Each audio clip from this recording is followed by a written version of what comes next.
Haseo thumune goron tebo kaham khaine bage sports act chenge rekha hase hapang sarang salo agortala NSRCC wo kaisar nangkumune kok lamu o kok sajaka bad haw kone hasebe baksha Tripura hasebo sports act chenge rejaka Tripura hasani thumugo kai thamsini ni bere kubang mo thotongo haine bai thumugo kisa jengjar asaja thana sharlogo phatar hasini thnai kringrongno hasebo tubo we muthangjago abono muthana musungjago tabone hase hapang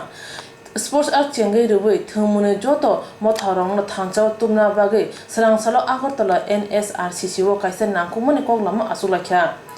Tripura hasani siklate thungmung mantri Manoshkanti Debno khobe kutal chongjak Tripura sports ni councilor khobe tangphangkrate kubundok okoglama manjakha Tripura hasino thumung phasingte ahobe tangne bagai haste hapang naimati khlai tongo tamni hanba hasteni rung sungnai rok thumung phasingte belana agukjak haine bai borok no soi samungo phunangai manke thumungni tongkhor kubang kuno slajamung phainai asuk simia bori football te sala football thungnai rok phatar hasino thungtani bo machine rekha hani bo shaka thungmantri rok Manoshkanti Deb দেখুন আমাদের sports কাউন্সিলের নবনিযুক্ত secretary হয়েছেন আমাদের অমিত রক্ষিত মহাশয় এবং উনি secretary হওয়ার পর আজকে প্রথম স্পোর্টস কাউন্সিলের মিটিং হতে যাচ্ছে প্রথম মিটিং তো আমরা চাই ত্রিপুরার ক্রীড়াক্ষেত্রকে এগিয়ে নিয়ে যেতে এবং আমরা আপনারা জানেন যে ত্রিপুরাতে আমরা স্পোর্টস অ্যাক্ট চালু করেছি ভারতবর্ষের দুটি রাজ্যেতেই স্পোর্টস অ্যাক্ট রয়েছে উত্তরপ্রদেশ এবং রাজস্থান তো এই দুটো রাজ্যকে ফলো করে আমরা ত্রিপুরাতেও স্পোর্টস অ্যাক্ট চালু করেছি 32টি ইভেন্ট আমাদের রাজ্যে রয়েছে কিন্তু অনেকগুলি ইভেন্টেই একাধিক সংস্থা রয়েছে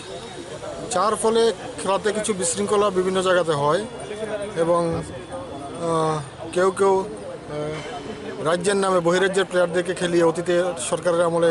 এরকমটা অনেকটা হয়েছে তো সেটা আমরা বন্ধ করতে চাই এবং স্পোর্টস অ্যাক্ট চালু করে সবগুলি সংস্থাকে স্পোর্টস কাউন্সিল যাতে নিয়ন্ত্রিত করতে পারে সেই লক্ষ্য রেখেই আমরা আজকে আবার মিটিং করছি নবনিযুক্ত স্পোর্টস কাউন্সিলের আমাদের যিনি সেক্রেটারি ওনার নিযুক্ত হওয়ার পর আজকে প্রথম মিটিং এই মিটিংয়ে এছাড়াও বেশ কিছু সিদ্ধান্ত গ্রহণ করা সম্ভাবনা রয়েছে তো আমরা চাই ত্রিপুরার ক্রীড়াক্ষেত্রে এগিয়ে যাক এবং ক্রীড়াক্ষেত্র যাতে দুর্নীতিমুক্ত থাকে ক্রীড়াক্ষেত্র যাতে রাজনীতিমুক্ত থাকে এবং গ্রাম স্তর থেকে প্রতিভা অন্বেষণ করে তাদেরকে যাতে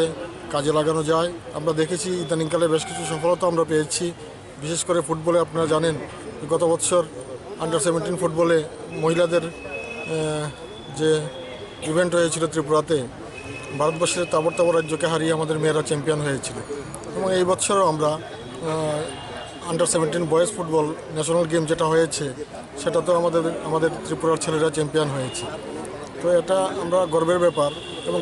গত বছর আমরা এই আমাদের যে NSRCC তার মধ্যে প্রায় 1400 প্রতিযোগীকে নিয়ে আমরা জিমন্যাস্টের আসর করেছিলাম ন্যাশনাল গেম সেখানেও আমাদের মেয়েরা ভালো রেজাল্ট করেছিল তো আমরা চাই প্রতিটা ইভেন্টকে এগিয়ে নিয়ে যেতে এবং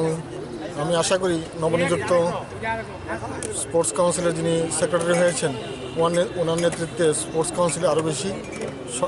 সংগঠিত হবে এবং ত্রিপুরার স্পোর্টস আরও বেশি এগিয়ে যাবে Yang ketal chongjak Tripura sports ne tangphangkra saka Tripura haste thumugo kaham no phia abuno tebo huli kubukhaya nangnai hini saka দেখুন আমাদের একিউট ফান্ড শর্টেজ তো আছে সেটা স্বীকার করতেই হবে আমরা পুরোপুরি চাইছি না যে সরকারের উপর নির্ভর করে বা সরকার যে বাজেট অ্যালোকেট করে সেটার উপর নির্ভর করেই ত্রিপুরা স্পোর্টসকে এগিয়ে নিয়ে যাবো আমরা রেভিনিউ জেনারেট করার চেষ্টা করছি এবং বিগত 4-5 মাসে আমার ধারণা যে অতীতে যেটা হয়নি আমরা একটা ভালো মানে গুড অ্যামাউন্ট অফ রেভিনিউ আমরা জেনারেট করতে পেরেছি আর আমাদের ইচ্ছা আমাদের অনারেবল মিনিস্টারের গাইডেন্সে আমরা ত্রিপুরাতে স্পোর্টস ইনফ্রাস্ট্রাকচার দেখুন সরকার তো ইনফ্রাস্ট্রাকচার বানিয়ে দেয় কিন্তু সেগুলো মেনটেন করার জন্য আলাদা কোনো বাজেট ধরা থাকে না তো আমাদের এই রেভিনিউ যে জেনারেট হচ্ছে সেটা দিয়ে আমরা ইনফ্রাস্ট্রাকচারগুলো মেনটেন করতে পারবো এবং আমি আশা করি যেভাবে রেভিনিউ জেনারেট করার নিউ রেভিনিউ আমরা বার করছি আমরা state of the art coaching সেন্টারও খুলতে পারবো সিলেক্টেড যেই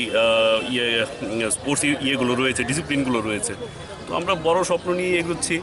আর আশা করি সেগুলো খুব তাড়াতাড়ি আপনারা এর ফল দেখতে পাবেন। আর কিছু কিছু ক্ষেত্রে যেমন পার্টিকুলারলি ফুটবল আমরা দেখেছি, ফুটবলের একটা বড় সম্ভাবনা রয়ে গেছে। তো আমরা পার্টিকুলারলি টিএসসির থেকে ফুটবলের ওপর জোর দিয়ে আগরতলায় কিছু ভালো কোচিং সেন্টার, বাইরের থেকে কোচ আনিয়ে যারা মানে they will train the coaches, local coaches, ওদের যথেষ্ট ট্রেন করে, যথেষ্ট ইকুইপ করে আমরা এখানে কিছু কোচিং সেন্টার খোলার, পার্টিকুলারলি ফুটবলের খোলার চেষ্টা করছি। এবং আগামী দিনে আমরা উত্তরোত্তর আমাদের আরও ক্ষমতা বৃদ্ধি পাবে আর বাকি ডিসিপ্লিনগুলো আমরা প্রায়োরিটি বেসে, যেগুলো রেজাল্ট ওরিয়েন্টেড ডিসিপ্লিন, সেগুলোর ক্ষেত্রেও যেন আমরা আরও কিছু কোচিং সেন্টার খুলতে পারি, ওয়েল ইকুইপড, শুধু খোলার জন্য খোলা না, যেখান থেকে রেজাল্ট ওরিয়েন্টেড আমরা কাজ করতে পারবো, সেই দিশায় আমরা এগোচ্ছি। ত্রিপুরা হাসিব থুমুনি করন তেব কাহাম খাইনে বাগৈ আবুতৈ ইয়াবরু সেমং হনি বসাকা